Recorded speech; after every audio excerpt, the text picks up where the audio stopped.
Hi, everyone. Welcome to Community Bookstore's virtual event series.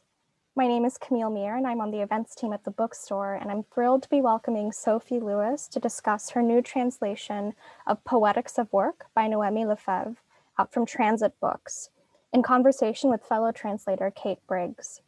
While the pandemic has taken a toll across all of our lives, virtual programs like the one you're about to see have become bright spots in our days. So I wanted to give a huge thanks to Sophie and Kate for joining us this evening.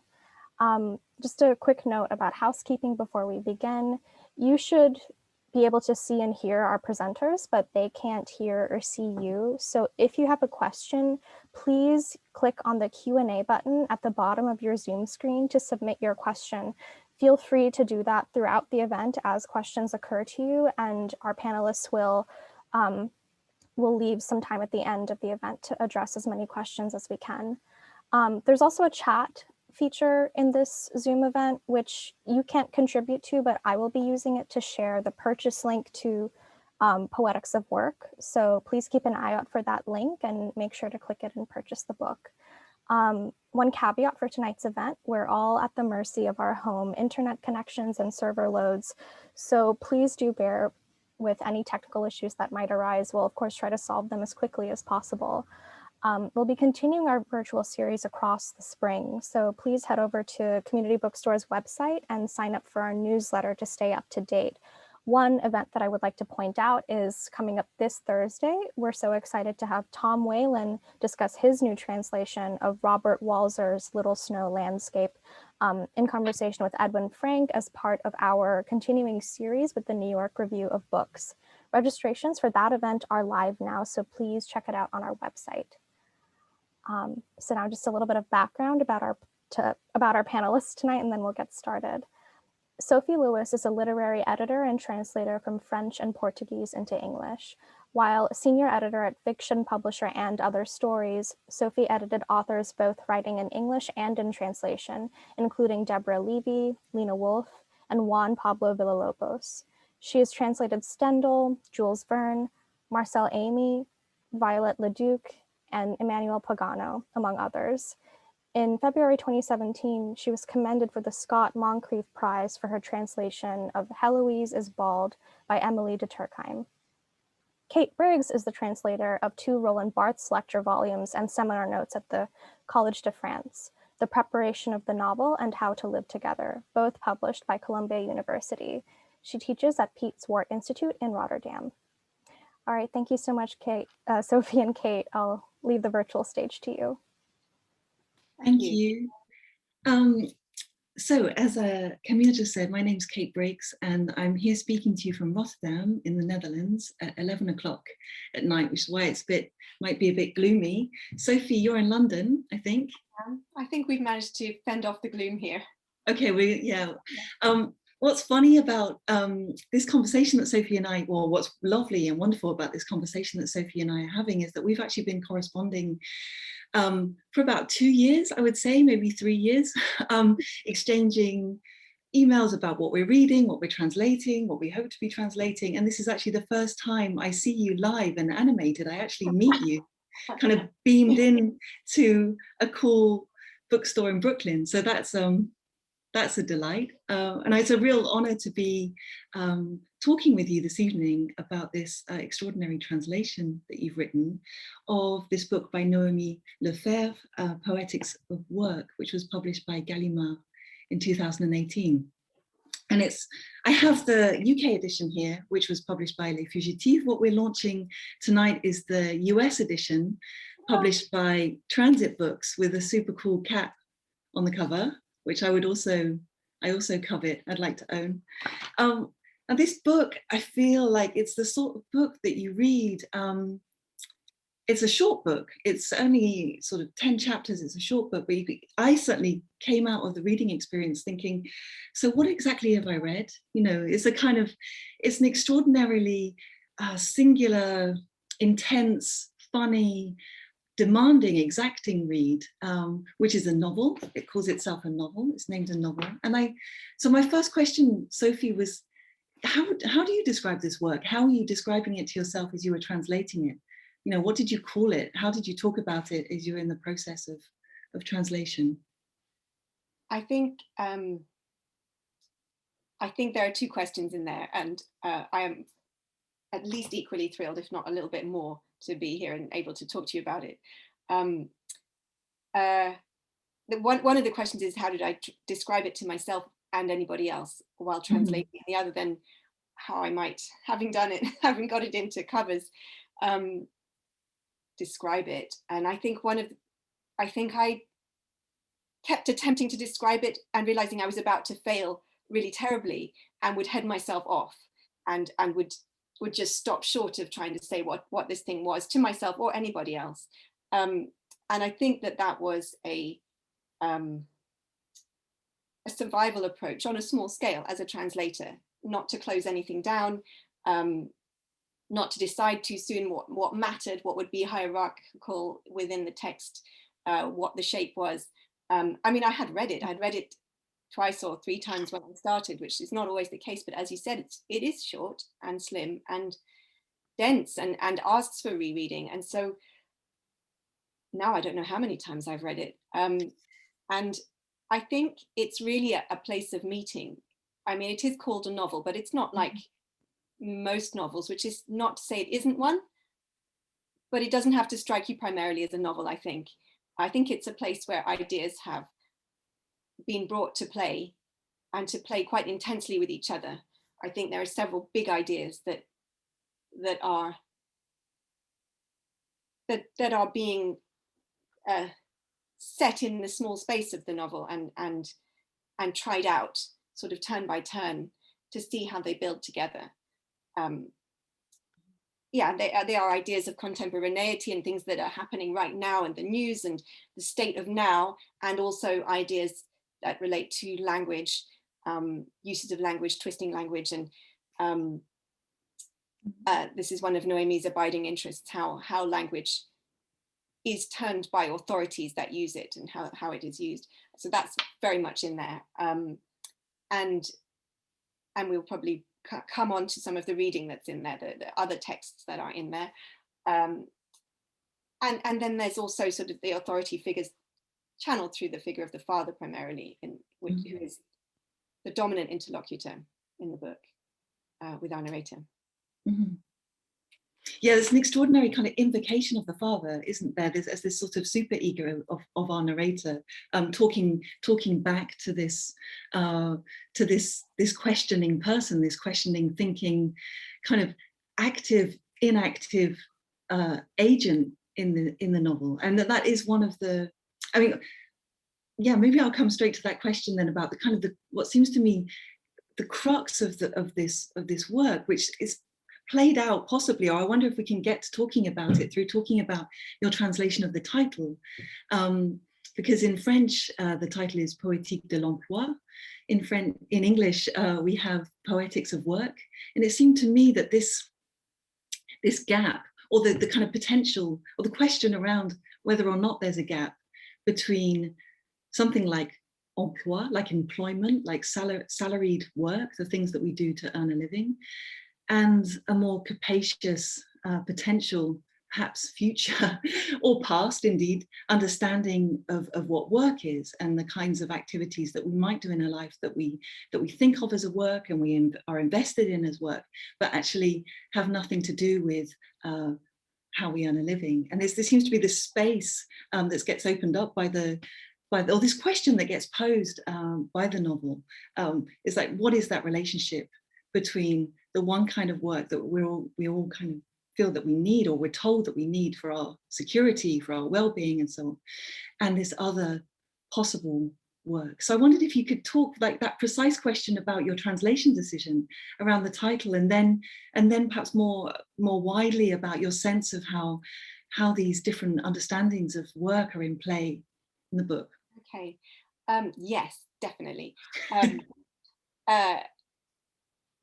Poetics of Work was not the first title, but I did reject employment as a possible contender for being in there, although it would be perhaps the first choice to go for. And why I rejected anything around poetics of employment so early on I think there's a big difference between emploi and employment, not necessarily a primary sense difference, but the difference is about a kind of institutionalization. Employment is really what is done to you, at least in my sense, in a kind of English speaking context. It's really what you submit to, it's what you put up with, it takes up your time, you know, it's sort of deliberate, it's definitely a contract, you agree to do so, you gain certain things by doing this. But employment, the meant ending is it creates a person who is within a system and exists within a system, and emploi contains that but is bigger than that, whereas I wanted the bigger, and so I think work covers the lot. Work is all of it, and gestures towards everything that work can be, as well as the things that are argued about, indeed employment particularly in the book, and also I think points to Marxist ideas about work and what it's for and who has to do it, and it also, I mean, which won't help us in talking about employment and what the book's about, but emploi and work, they have éclat, they land on the tongue, and employment is such a kind of slimy ending. Like I couldn't deal with that, the title, and also we needed this little book to be big, you know, in it kind of. I love that, a slimy. I never thought of the ment as having a slimy ending, but I was thinking as you were speaking about rhythm, actually, and about just how rhythmed this, which we'll hear in a moment, because I'm going to ask you to read from a relatively substantial-ish section of it, so we can just really get a sense of the density and the beats of the prose, because that rhythm seems to be a kind of like a vital tool in Lefebvre's prose, not just here. I mean, perhaps even more prominently or more explicitly thematically in another book of hers which you've translated, which was Blue Self-Portrait. And I just wonder if you could talk a little bit quite generally before we go deeper into what's happening with Poetics of Work, about your relationship to Noémi Lefebvre's work, how you came across it, what the experience has been to translate one work and now a second. Yeah, some of that kind of history would be really interesting. Well, the initial credit is entirely with my English publisher, Les Fugitifs, and Cécile Menon, who. D'accord. Yeah, so Les Fugitifs on that, yeah. Yes, there you are. Those are the two books there published by Les Fugitifs in the UK. She came to me with Autoportrait en Bleu, Blue Self-Portrait, and said, I think you should do this one, Sophie, in a kind of forceful way. So she made the match there, and she was entirely right. This book was one of the most difficult I've done, perhaps only closely matched by Poetics of Work, really. And I'm very, very grateful that she essentially pushed me into it. I didn't need a lot of persuading, but it was entirely her idea, and I fall for the idea of myself as the translator of this too. I just think we are suited. And one of the things that drew me straight away to Blue Self-Portrait is the strong structuring through music, and it's not in any classical sense. It's not a kind of symphonic book or a kind of cadenced book. It's a book that takes part in 20th century musical ideas and modernist musical ideas and draws on them. It has Schoenberg as a guiding influence, and it progresses through very small motifs, very small elements, as tonal music can do.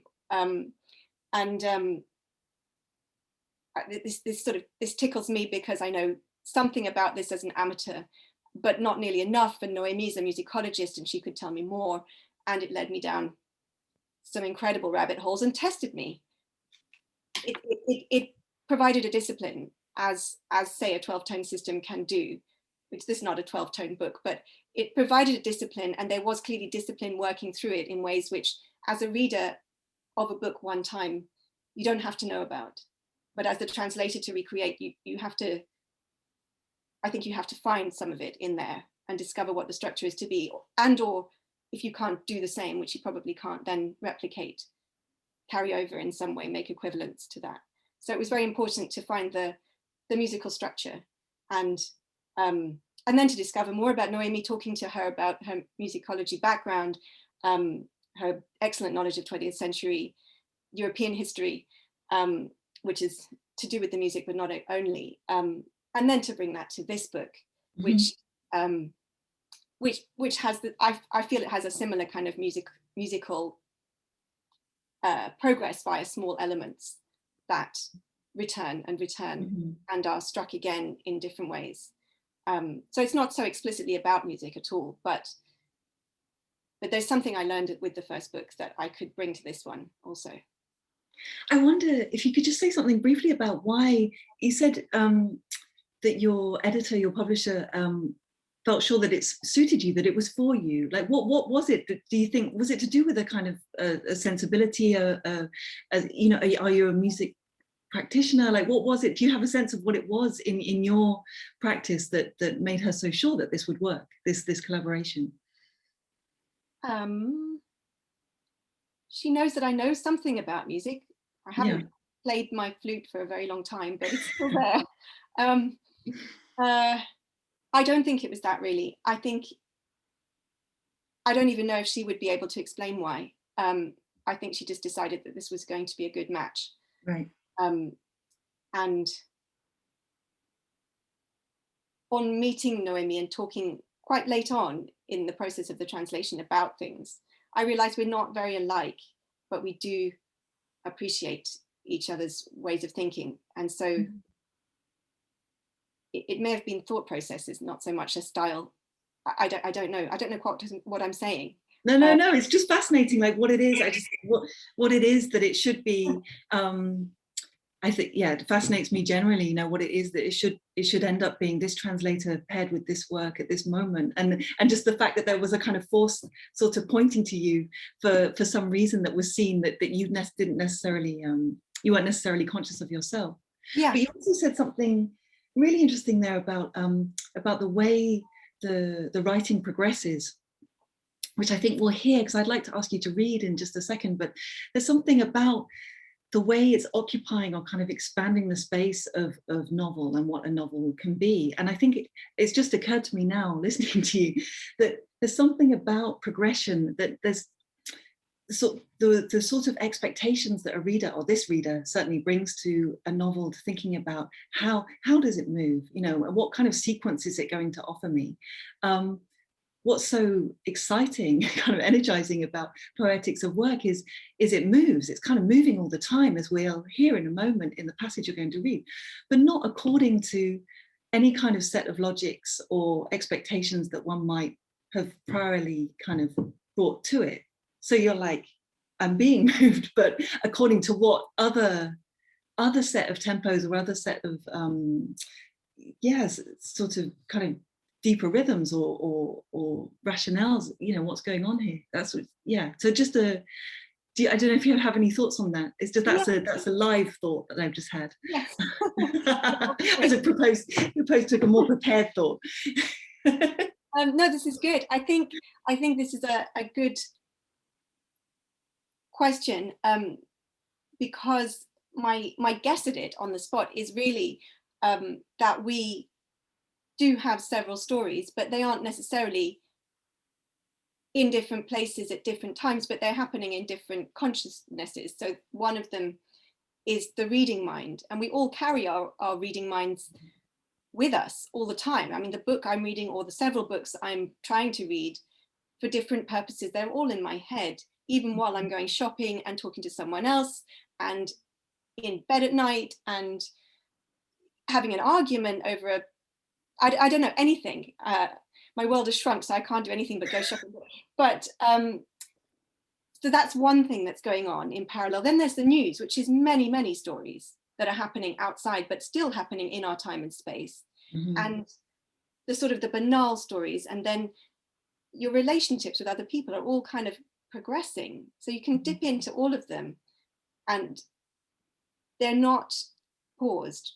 but you can return to them at different places, and yet, how can I put it? These layers are all progressing at the same time. So in a way, to divide them up more would be more artificial, I suppose. So this is some kind of gesture. I'm now creating a realist novel here. Yeah, no, but I think there's something about that density and that layering which we'll hear, but also, again, as I'm just responding to what you're saying about the news. You know, this is a book that's kind of like profoundly kind of engaged with, kind of porous, sort of seeped in its particular historical moment. So thinking about the novel as the, you know, as the news, as what's news, like in its kind of one kind of historical understanding of what that form is. I think that's super interesting, and we'll talk about perhaps we'll talk about the news and the kind of news that was happening around the writing of this, or at least around the setting of this, after we've heard you read, Sophie. So could you read to us, please, a passage of Noémi Lefebvre's Poetics of Work? Absolutely. In your translation. Thanks. I think I'll start by saying, I think, where am I reading from? It's a little way into the third chapter. I wanted to situate the reading as far as possible. And as we've said, it really does, it's not about one thing happening. But Noémi lives in Lyon, the city of Lyon, and certain things that go on that are pursued through the book happen very much in Lyon and on the river banks of the Saône. So I thought it would be helpful, I'm going to have my go here at sharing my screen and showing you. Is that now visible to people? I hope so. No, hang on. Now, this is where we will be from where I'm reading. It shows the banks of the Saône. There are two rivers in Lyon. They go right through the center of the city. You can see just on the right, the backs of these little stands where people sell books. It's a book market as well as a market of other things, just on the street level. And then below the street level, there are steps down to the promenade where you can walk right next to the river. And this is absolutely classic. There are intervals with bridges, and right through the city, there are steps up and steps down, steps up and steps down, so you can reach street level and river level. So this is the setting, really. Other than that, I think I will dive straight in, and then we can talk about it. Yeah. This is from Noémi's Poetics of Work.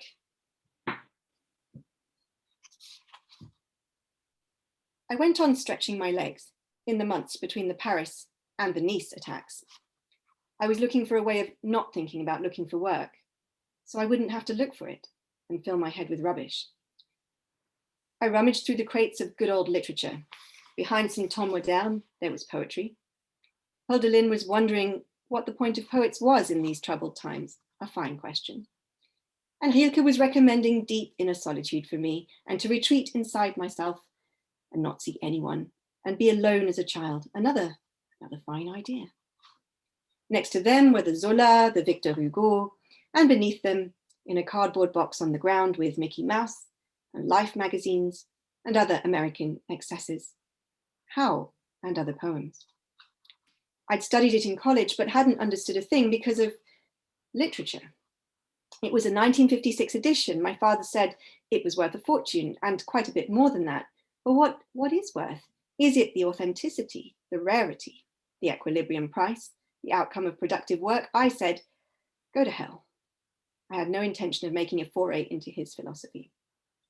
I zipped the book inside my jacket, assumed a distracted look, and slipped away off, down below, on the riverbank. I started to read in back of the Rio, in Ginsberg's language. Railroad yard in San Jose, I wandered desolate in front of a tank factory and sat on a bench near the switchman's shack. I decided there was no sincerity to be found in railroads or tank factories or benches or shacks, nor even in switchmen, that you couldn't give a damn whether the railroad, the tank factory, the bench, the shack, and switchman were sincere. Nor know if Ginsberg was sincere when he wrote railroad, tank factory, bench, shack, and even switchman.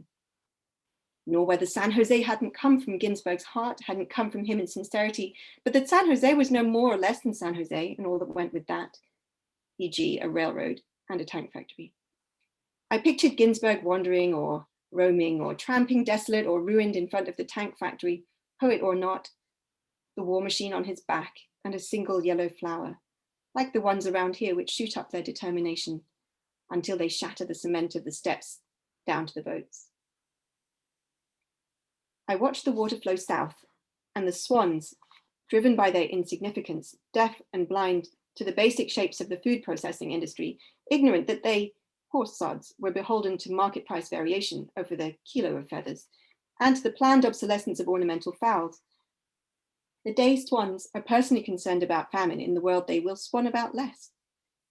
But as long as they're not force feeding themselves, or raising themselves free range, or in batteries and then self-electrocuting, or cutting their own throats and auto-plucking and chopping themselves into thighs or nuggets, they'll go on showing off their little number in back of the reel.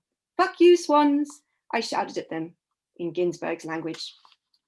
They chortled among themselves in swan language. We were practically enemies when they made liftoff from the water, with their wings fanned right out, waddling on their webbed feet, apparently modeling the culture of nature for humanity's heritage. Oh, swans! That was some demented old crackpots traveling down on a cruise in an organized group, pocketing the free show of this ballet on the Saône like a well-deserved payback for consumer credits, for space odysseys, for washing machines and freezer meals. Old bastards. Pray for a health insurance card and the cost of your funeral and dig into red meat as often as you like. And then hell broke loose right over my head. Someone jumped down from the street onto the riverbank about 3 meters down. Cops from the special forces jumped down after him. The first one locked him in a Krav Maga neck hold. He was also seasoned in the art of tonfa and equipped with technical mastery of professional intervention methods, as well as in defense and interrogation, having completed training programs designed to create the total fighter, able to react efficiently in the most stressful conditions with decisiveness and aggression proportionate to the situation at hand. Another cop dragged the guy towards the landing steps and put his knee across his windpipe. A third jammed his SP 2022 against his forehead. Each of them able to take pleasure in the Sig Sauer, designed in Switzerland by Sig, manufactured by Sauer in Germany. This weapon is recognized in all the countries that agree on human rights and even beyond for its simultaneously Swiss and German qualities. That's why the SP 2022 is the standard service weapon currently used by the French National Police Force, by the Gendarmerie and the Frontier Guards. If you want to know, superior quality materials, including tempered steel, carbon steel, and special barrel steel, are used to resist corrosion. The trigger guard, it's worth noting, has a ridged finger rest to provide better shot control, and the grips have been refined for better purchase in hand and for rapid unholstering, an appreciable improvement. The load indicator offers both tactile and visual oversight of cartridge loading, while other noteworthy special features include easy disassembly for cleaning and maintenance of the weapon. In short, superior quality and reliability are what make Sig Sauers the most popular sidearms in all the armed forces. It's impossible to overstate. The SP 2022 delivers optimum security, reliability, and precision. A fourth man joined the scene by way of the steps. He locked handcuffs onto the wrists of this individual of regulated ethnic profile. He was most probably unlikely to be French. Thank you, Sophie. Thank you for that passage. As I said, we sort of deliberately selected something of some length in order to show everyone listening, or so you could hear, just what's going on, the number of things that are going on in this book, and the way that it moves, the way that it shifts gear, the way that it makes these, as you said earlier, these kind of small adjustments or these small progressions, which are suddenly we're somewhere else or in a different tone or in a different space. But one of the spaces we're in, I think, really from quite early on in the novel, is in a state of emergency. It's set, as you began that passage with, it's stated very explicitly, this is 2016, it's in the immediate aftermath of the attacks in Paris, in the Bataclan, the 11e, and also in Nice. it's just anecdotally, it really struck me reading this. I left Paris in 2016, not directly related to those events, but I was really taken back through reading this book to that shift, palpable shift in atmosphere and tone of the city, and that kind of visual presence, kind of striking presence of soldiers and machine guns, and having your bag searched to go to the supermarket, having army presence outside of your child's school, that sort of thing. And that's very very palpable in this book. But there's also, it's a question of, what's possible now what's possible now in this new state of security, in this new phase. Like what cities do we live in now? What kind of country are we living now? What kind of world are we living in now? But there seems to be also a question that Lefebvre is asking around the hour in our state of emergency, which is a phrase that's used in the book, but also the hour in, for example, our good city of Lyon. There's a sense of, this is a collective experience, but it's, as the passage you've just read shows, I think, to me, that it's also being lived out in radically different ways, depending, one person's state of emergency, having their shopping bag checked in Franprix, is different to being like, in that kind of hold, subjected to that kind of violence. So I wondered if you could just talk around something, your thoughts, or how you, as you were working, about the historicity of this book, and also that question of sharedness, of collective experience and its limitations. Yeah, absolutely. I wasn't anywhere near, I wasn't able to get to Paris or any part of France while translating this, or even while the things were happening. I remembered it from the news, but I had to do some research. So we had as you described, the formal state of emergency, which visually licensed the presence or entailed the presence of large numbers of troops, and just kind of parading around. There's a very different visual effect, that it's not police, it's actual armies that have been drafted into the city. And one of the very beginning exchanges in the novel is are we at war? Is this war? Is this not war? Is this war? Is it not war? And there's so many things that would argue in other circumstances it's definitely there must be a war. Who's the enemy? There must be a war going on. And then other things which work against that. And at one point, the protagonist joins a protest and sort of runs with people, essentially under kind of police attack, although there is no description of the attackers. There's just a kind of incoherent running from place to place, from hiding place to hiding place. And then our protagonist goes home in the rain, having experienced a kind of crowd thing, I suppose, some kind of kettling. And this is an experience of the times, which is essential. But the protagonist's questions arising are: is this fascism again? Are we seeing a simulacrum of the kind of state we claim to be the opposite of? Is this actually happening? Is there some kind of stealth that has clamped a different model down on top of us? And the other historical thing, which takes us straight back to the title question, is the new labor laws, which had been being brought in by François Hollande and his government already, or even earlier, bit by bit. But there were. I mean, I don't really want to. In fact, I know too little to get into the rights and wrongs, but there were arguments that the labor laws needed tightening up to become more efficient, and reforms were happening. And then there was a big tranche of them, a big kind of slap of reforms that Macron kind of brought in at the beginning of his phase. And there were protests about that. And there is labor law in the book. And questions of the rights and wrongs of employment are not just abstract, but driven by, again, popular protest, which is turned into poetry by Noémi. She kind of sets out not just job ads, but also bits of labor law in verse lines. And really, I think, other than other people's poetry, that is the only verse in the book. So I think that the dominant question around we is treated primarily ironically. Our good city of Lyon, and our good newspaper, Le Progrès of Lyon, I think it's an ironic we, because I think the point is that there seem to be great rifts in what ought to be covered by this we, and I think Noémi does feel awkward about being cast in a sort of uniform we.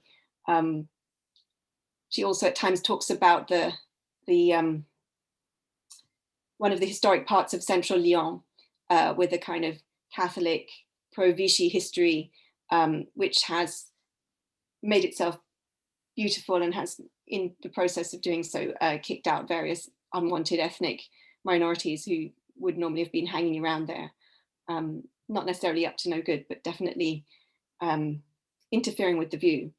So the we is deeply problematic, I think, and I think that's what she's most often getting at.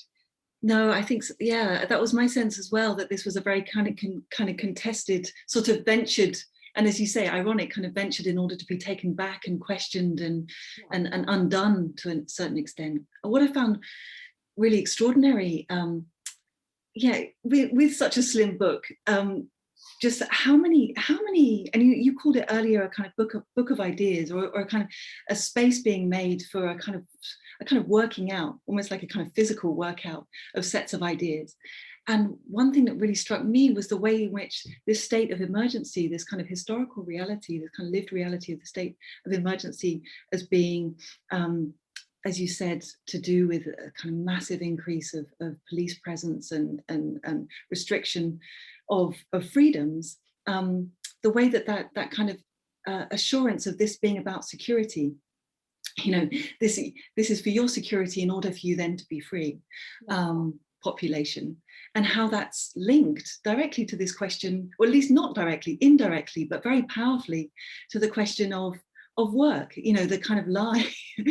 Is it a lie, or that we absorb that in order to be free, in order to live our lives freely, we need the security of a pension plan and health insurance, and that's done in a really kind of interesting and subtle way. But it seemed to me, a question I wanted to ask links to what you just flagged about poetry, because the book begins with the protagonist saying, there doesn't seem to be a great deal of poetry around these days, does there, Papa? And just what poetry, oh, that's my that's my timer saying, make sure we have we have enough time for questions. Maybe I could just finish this question, and when we could see if there have been questions that have come up in the Q&A. But like what poetry is being made to stand in for here has a kind of freedom, a kind of capacity for speaking freely or speaking unexpectedly, and how poetry is linked or like set against literature in that passage you just read, literature with a capital L, kind of education, culture. Could you talk about that a little bit? And also perhaps there's another dimension to that question about, all of the references and the kind of the body of literature, the kind of culture that's being flagged and kind of drawn in to the novel. Sorry, Sophie, I know that's a number of questions. Poetry, literature, culturedness, education. I think the key is something you've already said correctly, which is that poetry here is a close synonym for a kind of freedom, and that is a cultural freedom, a freedom to think and to speak without having to adhere to previous thoughts and speech structures already set up, idées reçues, but also many others, all the sayings that it's not so much what we sort of inherit, but what is imposed upon us from all the different cultures that are put upon us, one of them being the work imperative, the employment imperative, perhaps I'll call it, more precisely. And the conundrum is, as you set out, you know, do we need to be employed to be given the space in which we can then be citizens with respect and thereby be free? Or is it too, it can be, could it be too damaging for people to be required to be employed? So wrong for certain people to have to fit into spaces that don't make sense to them purely in this interest of being employed. And the poet being something that doesn't fit into anyone's employment bracket. There's a lovely moment where she looks in the job ads for what the protagonist looks for, work as a poet, and comes up with a couple of options, neither of them very plausible or very well remunerated, I imagine. But you know, there are people currently working as poets. Well, you know, we might even have met one or read their work and enjoyed it. Notably, Ginsberg and Whitman pop up, and Schiller as well. And so how do we bring the two imperatives together? There are people working whose jobs are never advertised. You know, there's a massive flaw in the general concept, and so she has a lot of fun shooting down work with poetry, I think. I think that's one big thing that's happening throughout. Oh goodness, where else did we want to get to? Well, I wanted to get to literature with a capital L, and just and that will be my last question until, you know, to open up. If people do have questions for Sophie, then please, if you put them in the Q&A. Oh, we've got three. Just to say something briefly about the number of intertexts that are kind of humming around this novel, and what work you had to do as a translator to kind of unpack and understand what was going on as part of your practice here. Right. I mean, people listening will have got an idea already that there are many other writers in this book. Even as tiny as it is, we have Ginsberg, whose voice you heard. I was quite careful to, I really wanted you to hear that because that was his poem there in back of the reel. But there's threaded through the book, there is, there's a fair bit of Kafka, and there are two key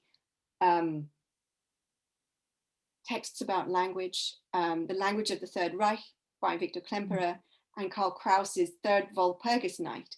And just in the most practical way, I had to locate these. I had to spot them, find their words within Noémi's words, and reweave them in. So I had to read these books and be imbued with the ideas, the thinking, the kind of heading back to the Third Reich and what fascism did to create its own language. And then with, how can I put it, with the trained antennae, then go back to Poetics of Work and winkle out all those little knitted in bits of Klemperer and Kraus.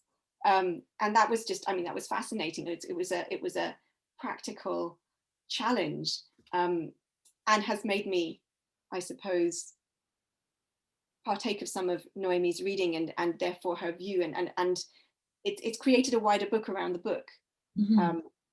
And she hasn't hidden that. It's not a kind of, it's not, I mean, she talks about Klemperer and Kraus. The protagonist talks to the father about Klemperer and Kraus, and Kafka, and also Plato and many others, and about the failure of a course in poetry, in terms of making the protagonist cultured. But these, how can I put it? These intertexts, they make the book too. I suppose they're why it's so dense in one way. They're all sort of caked in there, deeply sedimented. And their ideas are merged with Noémi's in order to create what she's trying to say.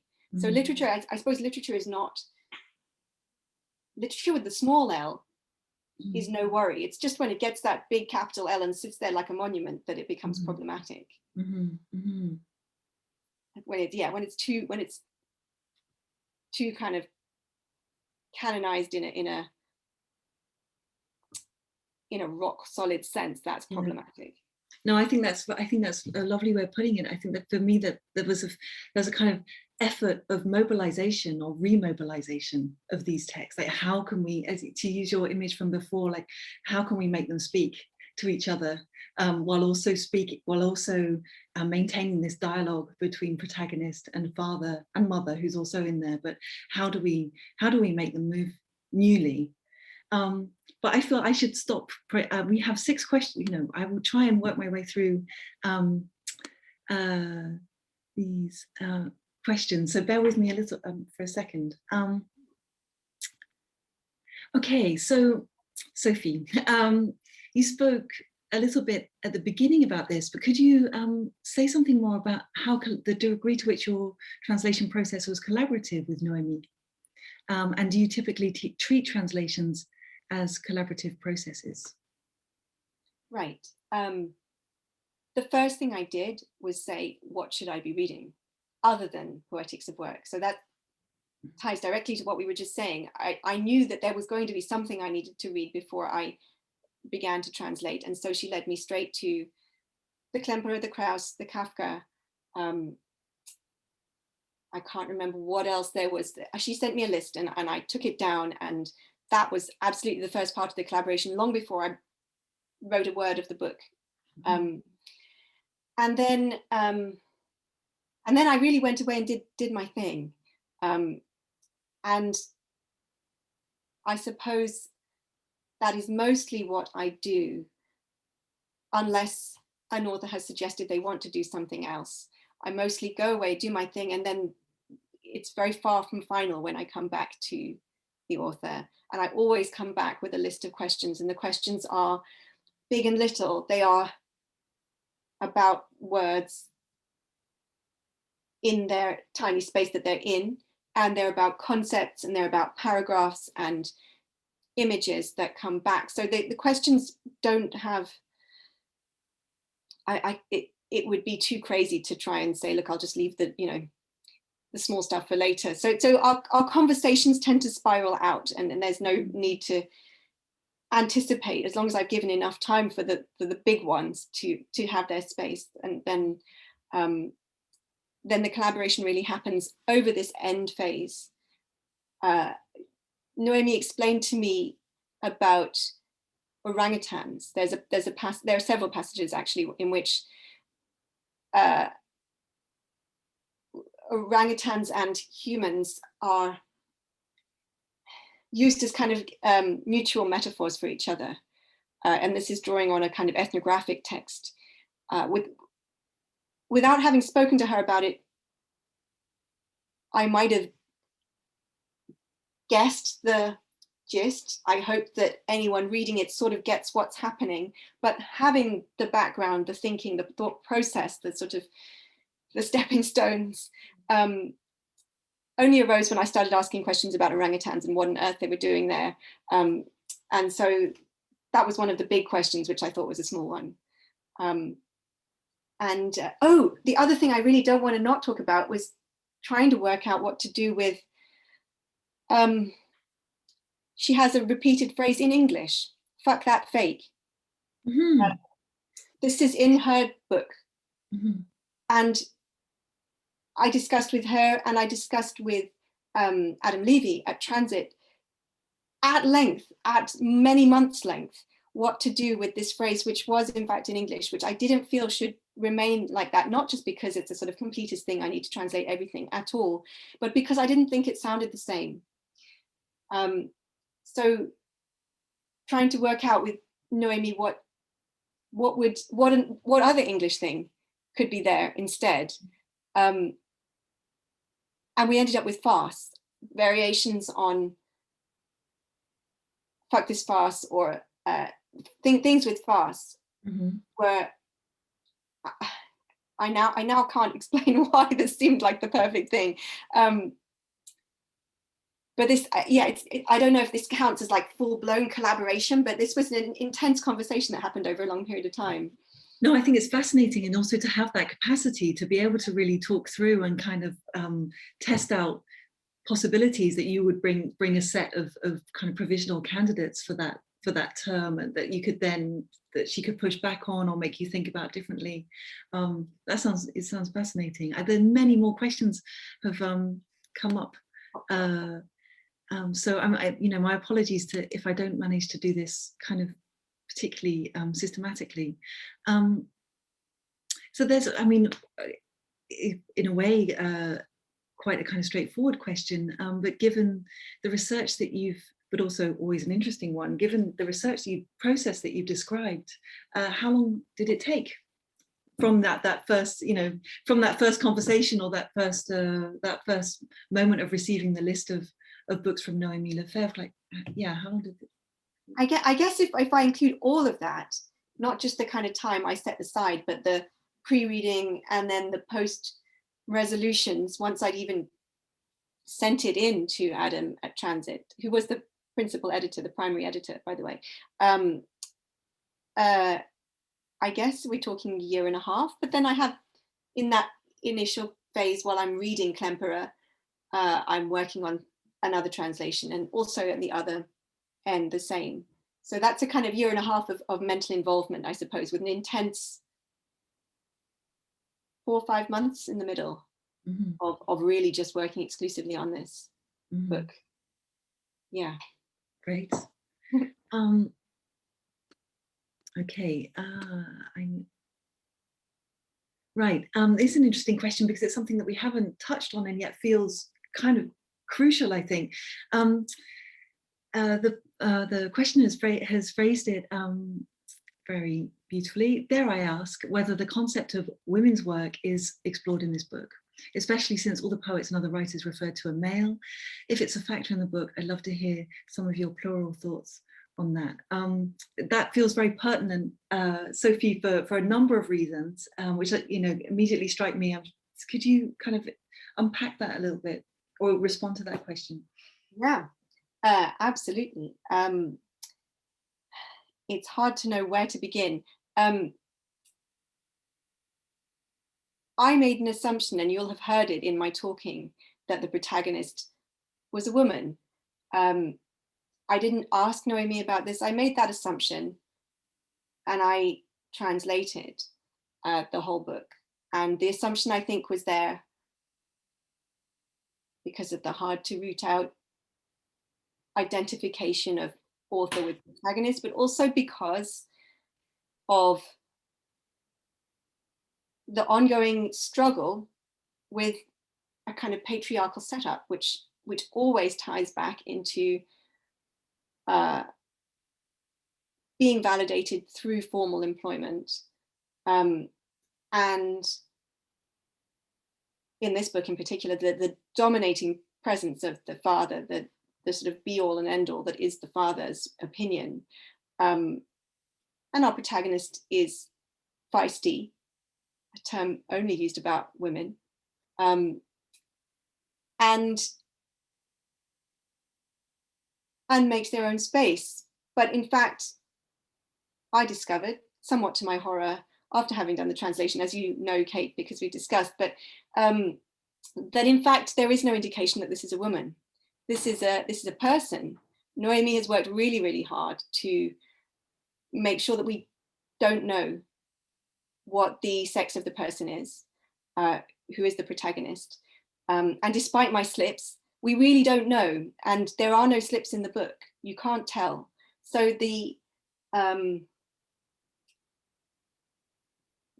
what we might consider women's work, in fact, poetry has not been considered women's work. So that's an interesting one. But the sort of the other work that people might do that isn't going to be in jobs pages is taken out of gender, I think, in this book, and that is it's really a kind of refined approach to the question. To take away the gender question, I think, is allows us to look at it without that lens. It's almost impossible to do that, but I think that's what it does.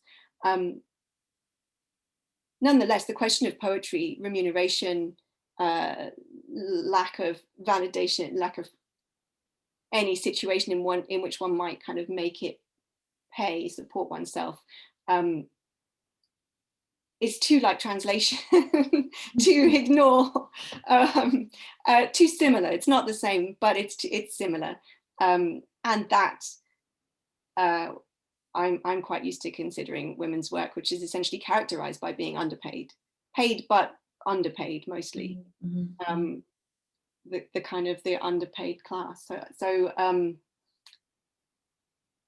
it's too close to ignore that. So I think hence probably Noémi's determination to kind of fend off a really messy, complicating factor, which it's not to say she doesn't care about it at all. I think what do you think? I mean, no, I think what it's really fascinating hearing you talk about it, and I too made this as a reader made a similar assumption, made a similar kind of projection as a reader that the protagonist was a young woman, and then noted, like after the fact, through listening to an interview actually with Noémi Lefebvre on France Culture, and I was, okay, right, no, there is this. As you say, this kind of studied, deliberate task for that not to be at any point specified. But I think what's interesting is it creates this space. It links up, I think, with something that you were saying right at the beginning about reading also being a kind of a process of dialogue, a kind of, we are in dialogue with the text that we read, especially I think with texts that we can't read in one go, in the sense that we're cutting them, we're interrupting them, living a bit, going back to reading, and we're bringing ourselves into the space that's been made to receive us, which is the setting of the book. So I think, in a way, the book kind of it opens itself up to that projection, one way or the other, or indeed to that noticing or that inattention. I think that also becomes part of its experience. I don't think it's something that, in a way, almost kind of foregrounds it, and kind of asks the question of, when we're talking about work, when we're talking about salaried employment, when we're talking about the sorts of invested work that doesn't appear on the radar of kind of a societal value, whose work are we talking about? What forms of work are we talking about? It's also essential to say in the question, in the contested area of labour reform, it's always the fully employed who come within the scope of the labour reform laws and who get the union support and all of that. But people who are on hourly contracts or no contracts are mostly the women, and it goes right over their heads. It has no effect, helpful or un. It's essential to think about that too. And maybe just one thing that really struck me, and I know with something we talked about, Sophie, as well, is that there's a sequence of lessons that are kind of delivered to not necessarily young poets, actually. I don't think that's specified either. Age isn't specified, to poets in the novel. And the first one is this kind of capacity, this potentiality of freedom, of speaking freely, is linked to the alleviation of the pressures of patriarchal rule. It's like, so there is something very explicit happening there, that poetry depends on shedding the father, So there's a lot. It's a fantastic question. There's so much to say. I wonder. I have no idea how much more time we have, but I'll keep going. Okay, tone. Was it difficult to translate the somewhat hysterical, realist, deadpan, absurdist tone? Wonderful collection of adjectives there, very precise, kind of clustering tone of this manuscript. Did you feel you had to keep a certain translation ethos in mind in order to communicate the prose's modernist sensibility in a different language? So perhaps there's two questions there, but yeah, Sophie, tone. Well, one of the fundamental but still big questions of translating from almost any language that I've heard of into English is that we seem to hate using commas for successive phrases without coming to a full stop really soon, almost more than any other language I know about. This holds true in French anyway, and this text uses more commas and fewer full stops than most French fiction. And that is part of what you heard, I think, of what people heard in that reading, and a part of the whole book, a part of the, I think we'll go with hysterical realist. So the question of what to do with all those comma spliced phrases had to be a decision that's an overall decision broadly. And in order to retain it, it's definitely, I had to decide in favor of following quite closely and not changing too much in terms of this sentence structure. That didn't work overall. I didn't expect it to, but this was not a question of let's domesticate, let's turn these into nice short sentences. You know, that wouldn't have been right in the least. It did make it difficult. I do get lost. I'm trained in English. To find out what's happening it feels like a kind of tightrope sometimes. And as a translator, to go from phrase to phrase and then stop and have a go at stepping back, I think is quite hard. I think I go back to music again. You can lose the thread and you have to start earlier, a few bars up or a few lines up or something, start again and try and hear it again.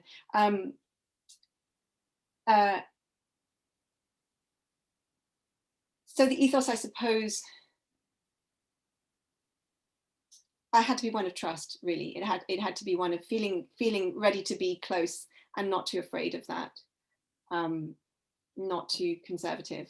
But it also seems, yeah, precisely. It seems to me that there are, I don't know if we've said enough that how funny the novel is yet.